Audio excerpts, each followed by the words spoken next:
So first, just a small note. I will continue reviewing Daredevil. Don't lose hope. Please do not spoil any details. I'm trying to finish it up. Sorry, guys. Things keep getting in the way.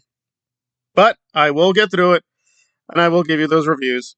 I have not turned to the dark side. Oh, Daredevil born again as the dark Daredevil. No, it's fine. So I am curious how they will end things. I'm a little nervous about a few things, but I think they'll do a good job concluding this season. Okay, let us jump to the main thing with Tyronus, which I agree with the consensus that he's declined badly. But two things can be true, right? Broken clock dilemma that Tyrone, for the most part, is a waste of time. He's laughable. His reactions are beyond dumb. It's just very plain and simple. Either I loves it or oh, it's woke nonsense garbage, and with his dumbass expressions. But I gotta say, his reaction to the, I guess, enhanced trailer of Superman, which I am not gonna lie, I'm losing hope in, but still, there were some good things, and I do appreciate some of what Gunn is doing in that trailer. I will do my own full trailer breakdown, but the basic just is that we don't really get much. Basically, just Crypto grabs Superman and brings him to the fortress, and some robots help, I guess, repower Superman, and that's the basic gist. It's really not a lot. It's not a lot, and but I'll do my own breakdown. But Tyronus was a little negative, so if you want no spoilers for Superman, do not watch. But if you want to see the enhanced trailer, we will look at that with Tyrone's reaction. And I have to agree. I think he was spot on. But I thought it was a parody!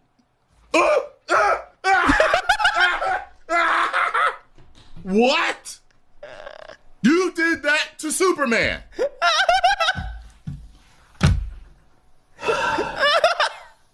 Could you imagine? Like, I remember Bruce Wayne having a dog in Batman Beyond, right? And he's older. Could you imagine him falling? And his dog, he calls his dog, I forgot what his dog's name was. He calls him, "Come here, boy. I need your help. Please, come here now." He comes,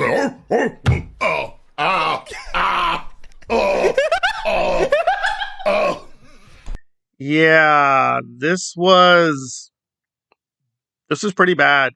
This is pretty bad. I mean, it was bad on so many levels. Okay, now to be fair, we know this. We know James Gunn puts a lot of comedy in his films. We know he did that with Marvel and the MCU. It could be just these scenes will be a little off and a little bit silly, but a lot of the film will try to be serious. So there's that. So these scenes might be distorted.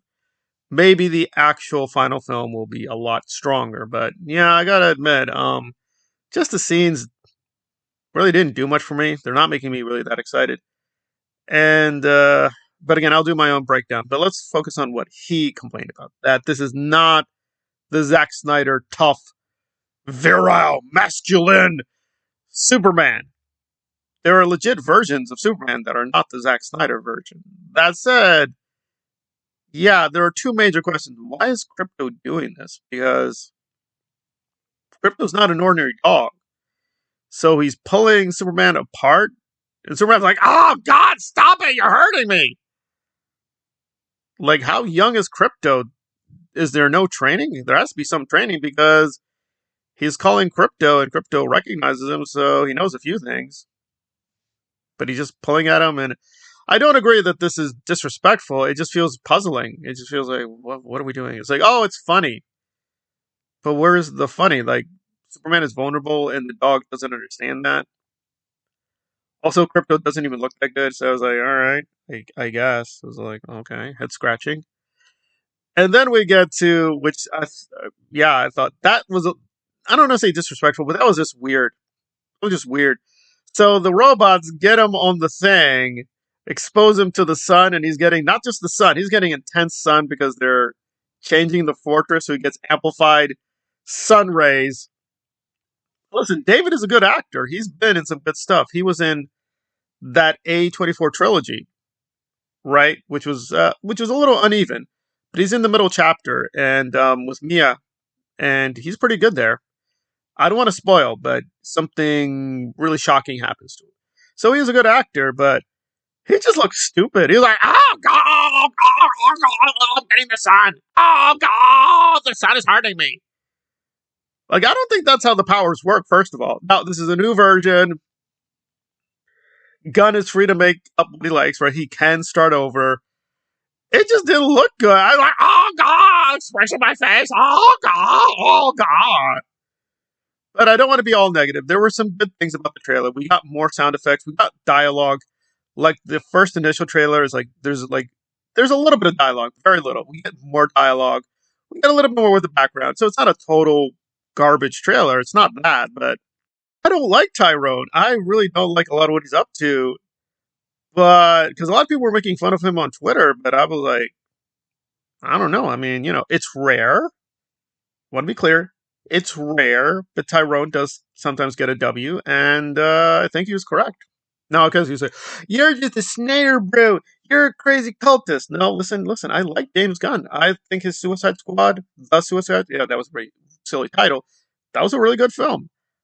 A Peacemaker was a really good series. I have no issue with James Gunn. I'm like not a hardcore fan in the same way, but he is a good director. I liked Guardians of the Galaxy 3. I think I'd recommend it. If you guys have the money, pay for the DVD. You're not going to be disappointed. But certain issues I did have with Guardians of the Galaxy 3 kind of are showing up here where, he doesn't know when to stop with the jokes. He just likes to have a jokey style even when it's not necessary. So there's that. And although he's visually very impressive, yeah, the special effects here feel like a downgrade from Guardians of the Galaxy 3, and definitely from the Zack Snyder stuff. Even with the Snyder Cut had some weak CGI. Let's be honest, it had some weak CGI. Snyder had a good deal of money, but he didn't have infinite money, so I think they did a pretty good job. Yeah, some places Cyborg and Darkseid, the CGI looks a little wonky in a few places. Like Steppenwolf looks amazing, so that was amazing. But a lot of CGI was a little touch and go. That said, this is not the Snyder Cut. They spent what, 70 million? With this one, they spent at least over 200 million. It still looks kind of weak in a few places, like those robots. Oh boy. So if you're gonna do this where Superman is like, oh my god, oh my god, I mean, it should look good, and it still looks kind of weak. So I'm not here to suck up to Tyrone. I know he has like a bazillions of subscribers. I still think he's an idiot. He's still a joke. And his reasons for liking Snyder are a little superficial. Like, I want my Zack Snyder Superman because he's tough and he's strong. I feel like a man. I feel like a heterosexual man. Yeah, it's a little weak why he likes Snyder. However, it was better. I mean, Superman just looked better. Powers made more sense. Like Zack, whatever you think of him, will always give you a visual feast. If this was supposed to sell the movie, I'm still where I was before. It's like, I think it'll be okay. I think it'll be fine, but nothing exciting. And yeah, I don't know if he's disrespecting Superman, but I'm like, what are we doing here? Like, well, what's the point of this? I don't know. I don't know. So yeah, Tyrone has lost it. He's declined, but yeah, this feels like a decline too. So but yeah, for the most part, Tyrone exaggerates. He's a garbage YouTuber, but I don't know. I think his outrage is genuine here, and I think he's correct. This is a big downgrade, but again, it's just what it is. It's a big teaser trailer, right? It's a big teaser, not the whole film. Let's be patient, and there are promising signs. So there will probably be things in Superman I'll be like, damn, that was really great. But so far, I'm not getting wowed. I'm just getting like puzzled at best.